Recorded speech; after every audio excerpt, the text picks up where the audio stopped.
we're going to go ahead and graph several rational functions. To the right here, I have a strategy for graphing rational functions.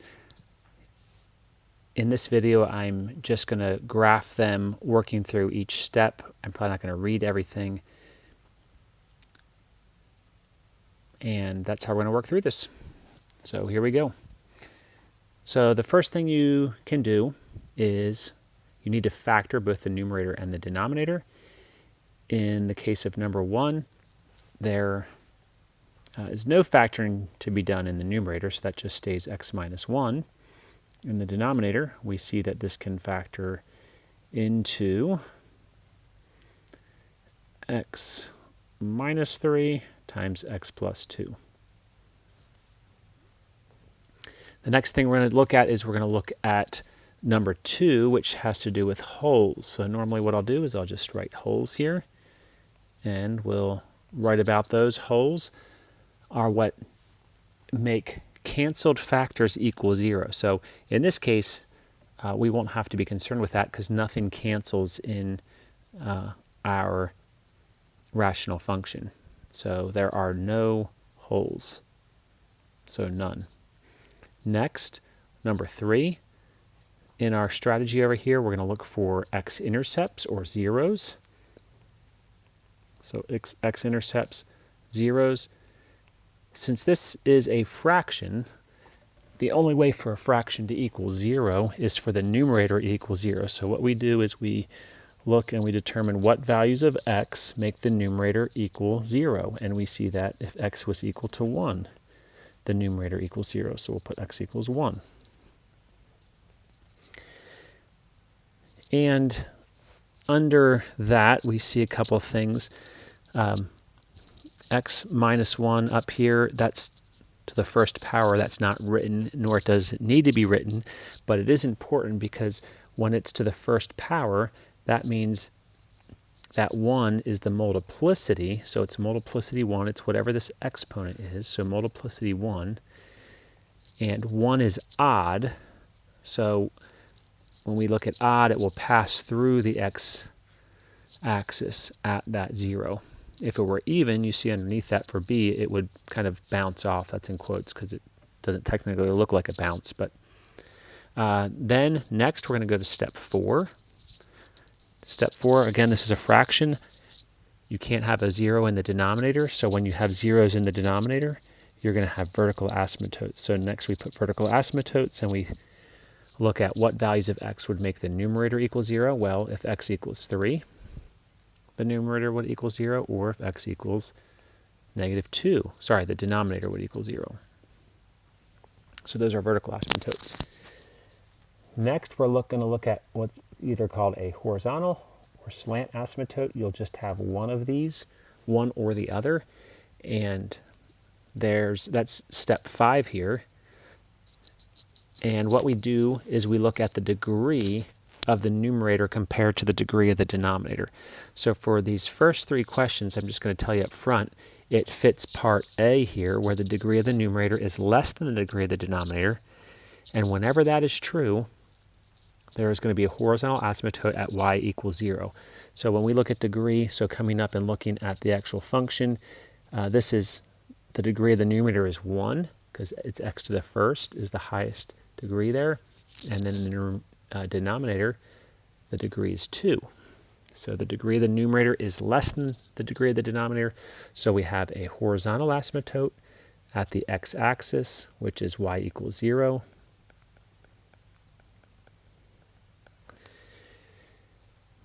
And usually I pause here and I graph all of these things that we have talked about. So there's no holes, so we'll have to learn a little bit more about them later. There is a 0 or an x-intercept at x equals 1. There's some vertical asymptotes. There's a vertical asymptote at x equals 3. So we draw on a dotted line to represent the vertical asymptote, and x equals negative 2. I did realize I missed something when I talked about vertical asymptotes. These are both multiplicity 1. So same, again, looking back at our function here, these are both to the first power, x minus 3 to the first and x plus 2 to the first. Those are both odd. And so if you look at number 4 here, when it's odd multiplicity, the graph, it says factors with odd multiplicity will be on opposite sides of the x-axis. That's probably not the best wording, but when you graph it, like if the left side goes down, like is on the negative part, the bottom part of the x-axis, then on the other side of it will be on the upper side. So we will see that what that means shortly. So we graphed our vertical asymptotes, and then we're going to graph our horizontal asymptote, which is the y-axis, the x-axis. And so this is our start here. Now just a note, we've talked about asymptotes before. Vertical asymptotes, the graph will never cross because those values are not part of the domain. However, a horizontal asymptote can be crossed. Horizontal and slant asymptotes are there to tell you what happens at the tails of the graph, like to the far left and far right. Another way that we've said that before is the end behavior, like what happens as x approaches infinity or x approaches negative infinity. So the horizontal and slant asymptote don't have to do with kind of what's in the middle of the graph, but it has to do with the end behavior. The next thing, number 6, says find the y-intercept and other helpful points. Sometimes you can't find the y-intercept because there's a vertical asymptote on the y-axis, but there isn't here. So usually what I like to put is other points. And if we can find the y-intercept, we go ahead and do that. So remember, when you find the y-intercept, you just plug in 0 for x.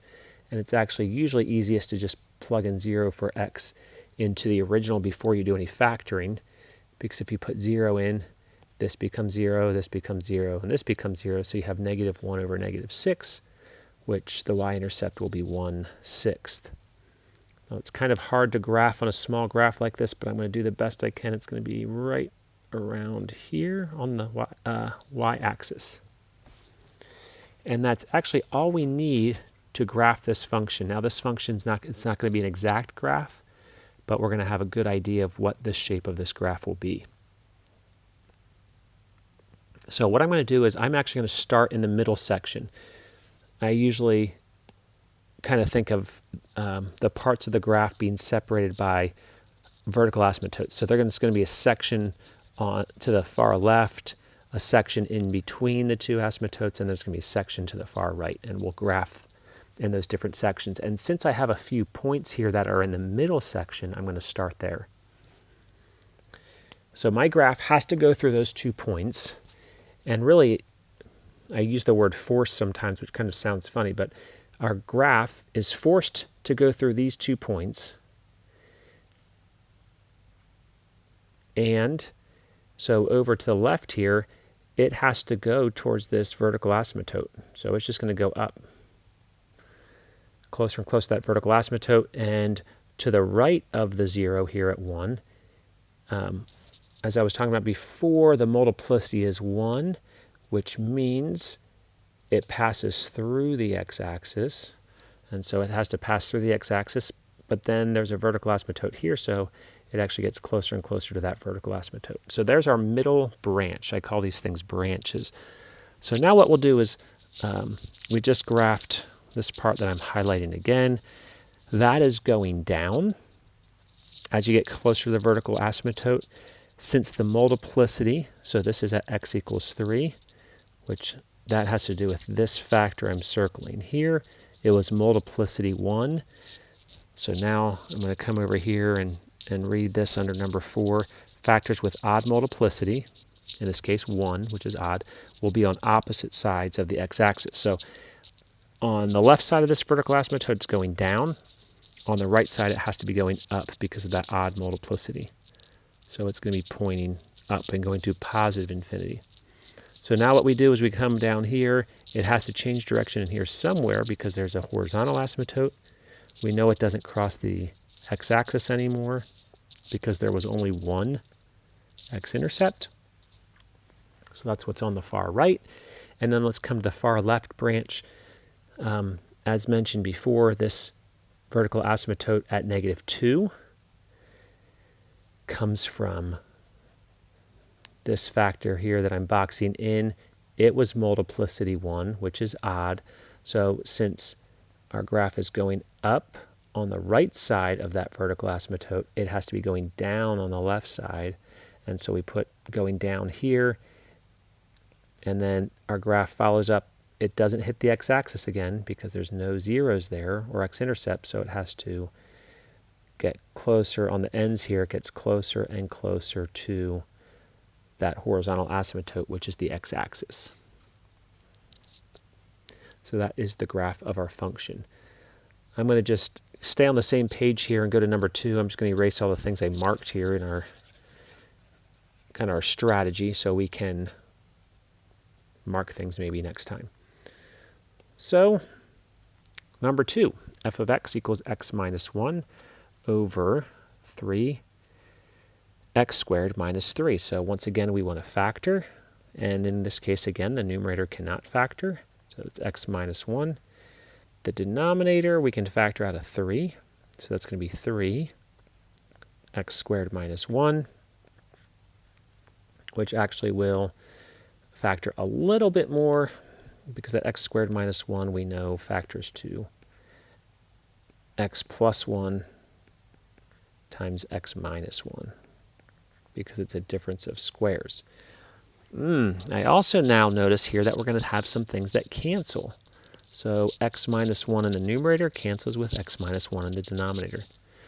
So really what we're left with is, I'll try to squeeze it in here, 1 over 3 times x plus 1. Sorry, that's going into our notes there a little bit. All right, so there's our function. We factored, so we did step 1 and we simplified then, and so now we go to step 2, which was holes, and in this case we do have a hole in the graph. The holes are values of x that make the canceled terms equal 0. So these terms canceled, it was x minus 1, so what value of x makes that equal 0? Well, x equals 1. Now sometimes I forget to put the hole in at the end, so what I found helps me is I'm just going to put a circle here at x equals 1 to remind me at the end once I graph to actually put a hole in my graph. We don't really want this circle on our graph exactly where it is, but it will help me remember. All right, so we did holes. That was canceled factors. That was our first time we saw that.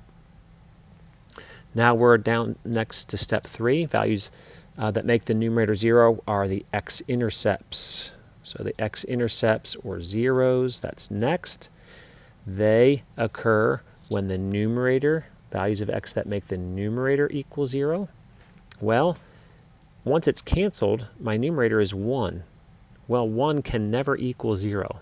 There's no values of x that I can think of that will just make the number 1 equal 0. And so there are none. This graph will not cross the x-axis at all. Next we go to vertical asymptotes. Number 4. So vertical asymptotes are when the values of x that make the denominator equal 0. So what makes the denominator equal 0? Well, just x equals -1. X equals -1, that's multiplicity 1, which means it's odd. And so when we go to graph this and we have a vertical asymptote, on one side of the vertical asymptote, our graph will be going towards positive infinity, and on the other side of the vertical asymptote, it will be going towards negative infinity. Next, we either have a horizontal asymptote or a slant asymptote, ran that all together there. And as we look at this, for horizontal and slant asymptotes, we look at the degrees of the numerator and denominator. And as I mentioned before, this one is going to fit here where the degree of the numerator is less than the degree of the denominator. We actually, to check that, we can actually look at our first form of this. And we have the degree of the numerator is 1 and the degree of the denominator is 2. So whenever that happens, the y-axis, the x-axis, which is y equals 0, is a horizontal asymptote.